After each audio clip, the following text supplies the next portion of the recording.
قرآن پاک کی میں نے یہ آیت تلاوت کی ہے جس میں اللہ رب العزت نے ارشاد فرمایا وَمَن يَتَّقِ اللَّهَ يَجْعَل لَّهُ مَخْرَجًا، جو انسان اللہ سے ڈرتا، اللہ سے تقوی اختیار کرتا، يَجْعَل لَّهُ مَخْرَجًا، اللہ تعالیٰ اس کو مشکلات سے نکلنے کے راستے عطا فرماتے ہیں، وَيَرْزُقْهُ مِنْ حَيْثُ لَا يَحْتَسِبُ، اور وہاں سے رزق عطا فرماتے ہیں جہاں سے انسان کا گمان بھی نہیں ہوتا، وَمَن يَتَوَكَّلْ عَلَى اللَّهِ، اور جو انسان اللہ پہ توکل کرتا ہے، بھروسہ کرتا ہے، فَهُوَ حَسْبُهُ، اللہ اس کے لیے کافی۔ ایسی آیت ہے، یوں تو کلام پاک کی ہر آیت ایک عظیم الشان سبق اور درس رکھتی ہے، لیکن یہ آیت جو ہے یہ ہماری بہت ساری پریشانیوں کا علاج ہے۔ اللہ تعالیٰ مجھے اور آپ ہم سب کو عمل کی توفیق عطا فرمائے۔ یعنی بہت سارے مواقع انسان کے آتے ہیں جہاں آدمی یہ سوچتا ہے کہ میں نے اگر اللہ تعالیٰ کا اس حکم، اللہ تعالیٰ کے اس حکم کو پورا کیا، میں نے اگر شریعت کے اس حکم کو مان لیا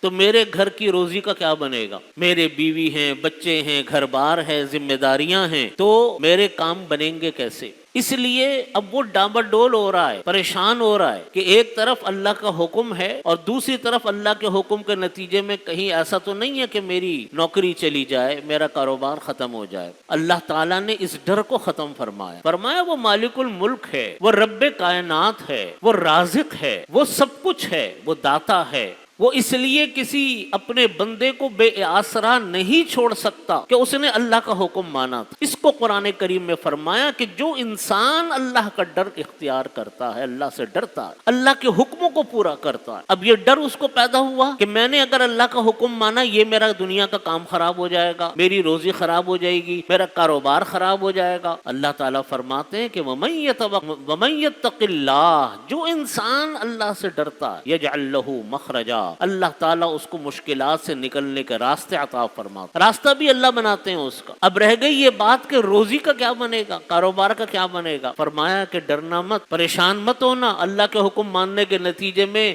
روزی کا کیا بنے گا، رزق کا کیا بنے گا، فرمایا کہ وَيَرْزُقْهُ مِنْ حَيْثُ لَا يَحْتَسِبُ، وہاں سے اللہ رزق اس کو عطا فرمائیں گے جہاں سے گمان بھی نہیں ہوگا۔ إِنَّ اللَّهَ هُوَ الرَّزَّاقُ ذُو الْقُوَّةِ الْمَتِينُ، فرمایا کہ بے شک اللہ تعالیٰ وہ رزاق ہے، رزق دینے والا اللہ ہے، ذو القوت المتین، اور وہی طاقتور ہے، وہی قوت والا ہے۔ تو انسان کو شیطان یہ بہکاتا ہے کہ دیکھو تم نے اگر اللہ کے حکموں کو پورا کیا، یہ تو تمہارے مزے جو ہیں دنیا میں سب ختم ہو جائیں گے، بچے تمہارے پڑھ رہے ہیں، ابھی چھوٹے ہیں، ابھی گھر کیسے چلے گا، تمہارے اوپر یہ اخراجات ہیں، تم ان چکروں میں لگ گئے تو پتہ نہیں کیا بن جائے گا۔ اللہ تعالیٰ فرماتے ہیں اس میں مت رہنا، اللہ کا ڈر اختیار کرو، اللہ سے تقوی اختیار کرو، اللہ کے حکموں کو پورا کرو۔ جب اللہ کے حکم کو پورا کرو گے اللہ تعالیٰ مشکلات سے بھی نکالے گا، اللہ تعالیٰ رزق بھی دیں گے، اور بھروسہ کرو اللہ پر، بھروسہ اس بات کا کہ میں جب اللہ کے حکم کو پورا کرتا ہوں تو کوئی میرا بال بیکا نہیں بگاڑ سکتا، اللہ میرے لیے کافی۔ وَمَن يَتَوَكَّلْ عَلَى اللَّهِ فَهُوَ حَسْبُهُ۔ آپ دیکھ لیجئے آج بہت سارے لوگ ہمارے معاشرے میں، بہت سارے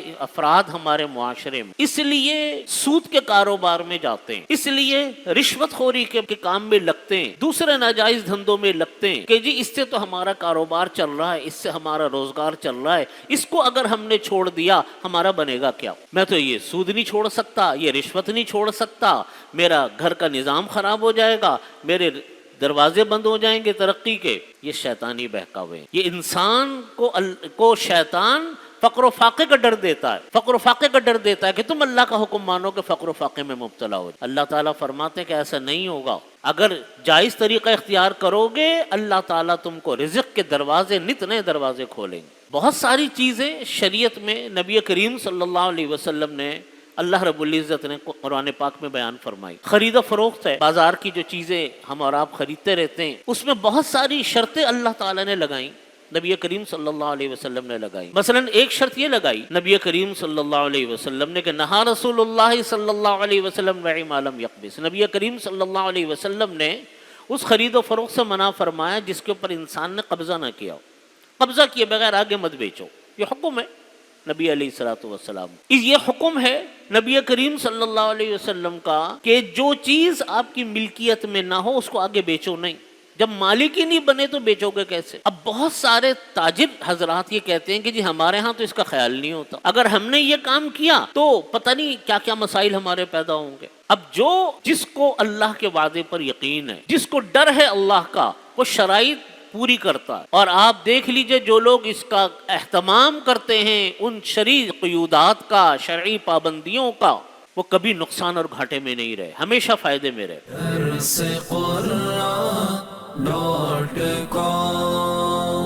www.darsequran.com